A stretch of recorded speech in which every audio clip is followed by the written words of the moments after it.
सभी को नमस्कार। हिमाचल सरकार ने प्रदेश के सरकारी विद्यालयों में जो अध्यापकों के खाली पद पड़े हैं उसको भरने के लिए 2 साल के बाद एक ऐसी नीति को लाने का काम किया है जिसके प्रदेश के युवाओं को जो प्राथमिक स्तर पे अपनी सेवाएं शुरू करेगा उसको 200 रुपये प्रति पीरियड, मिडिल तक 250 रुपये, उच्च तक 400 रुपये और 500 रुपये सीनियर सेकेंडरी में काम करने वाले अध्यापकों को पर पीरियड के हिसाब से दिया जाएगा। जिसका मैं आकलन कर रहा था तो मिडिल तक के मान लीजिए उदाहरण के मिडिल में कोई अध्यापक मैथ का गणित का विषय को पढ़ाने वाले अध्यापक लगे हैं, उनको 25 दिन के आसपास का बनेगा तो 37,500 के आसपास का भत्ता सरकार को देना पड़ेगा।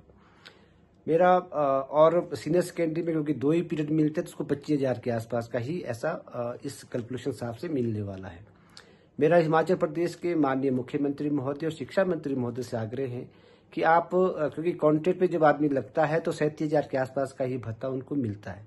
तो मेरा आपसे निवेदन ये है कि आपने जब इस प्रकार इतना भत्ता देना ही है तो आप नियमित भर्ती करने का प्रयास सरकार क्यों नहीं कर रही है।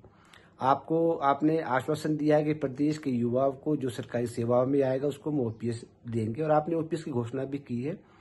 तो ओपीएस तो तब मिलेगा जब सरकारी सेवा में वो आएगा। आप क्योंकि ये तो आउटसोर्स पे आप नियुक्ति करने वाले हैं। हमारा हिमाचल प्रदेश पहले भी शिक्षा के क्षेत्र में काफी पिछड़ चुका है और इसका खामियाजा भी हम सरकार को भी खामियाजा के ना के भुगतना पड़ रहा है। जो 2006 में जो पीटीए पे जो लगे थे, 2002 में जो पैरा पे जो लोग लगे थे और 2012 में एसएमसी के ऊपर जो लोग नियुक्त हुए थे अध्यापक वर्ग, 2006 के लोग को 2018 में जाके 12-13 साल के बाद उनको जयराम जी की सरकार ने नियमित किया था और 2012 में एसएमसी के जो अध्यापक है उनको 2024 होने के बाद 12 वर्ष के बाद भी उनको ना कोई सरकारी सेवा में उनको नियमित किया जा रहा है, ना उनकी सेवा को शिक्षा विभाग ने अपने पास लिया है। लेकिन अभी हाल ही में आपने एक एलडीआर के तहत जो एक स्कीम लाने का भी प्रयास किया है, 5% कोटा आप ऐसा सुनने में आ रहा है। हमारा आपसे निवेदन यह है कि इस प्रकार की भर्तियों से, क्योंकि प्रदेश के शिक्षा विभाग में इस प्रकार का जो ट्रायल उसको बंद करना चाहिए, हमें बचना चाहिए।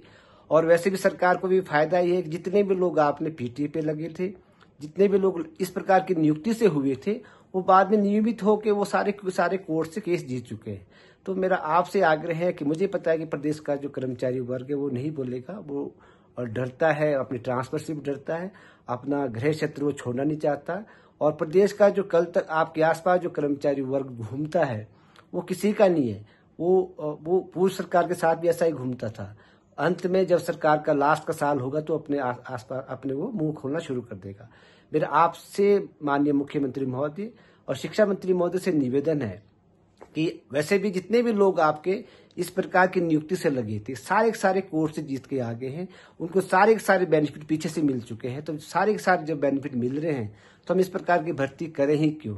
आप ने शिक्षा विभाग में 2 साल के बाद जो है नियुक्ति करने का प्रयास किया है, इसको सही तरीके से करें। ताज़ा अपडेट्स व बड़ी खबरों के लिए सब्सक्राइब करें आज प्रकाश टीवी और बेल आइकन दबाना न भूलें।